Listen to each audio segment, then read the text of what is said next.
So for tonight's little excursion, I'm paring down to not essential but basics.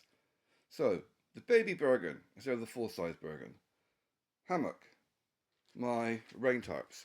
It's the one that came with it and the one that came with the original. So I've got two to put on. Basically, one I might put underneath. I haven't decided yet because I'm not taking any extra layers or my thermal. Honestly, I can't be asked. It's too hot. And I'm looking at the weather forecast. It's looking at being the coldest it's going to get tonight is 19 Celsius. So yeah, this is my 10 things I'm going to be taking: Bergen, hammock, rain tarp, well, fly sheet, what you want to call it, sleeping bag, litre and a half of water, my radio, torch thing, spirits, my inflatable mattress, cord, and a book. That is basically it.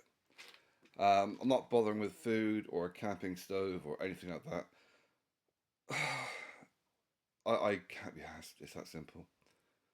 It's going for one night, not a weekend. Even if it were to be going for more than one night, I still wouldn't bother taking food. I could do with losing a few meals.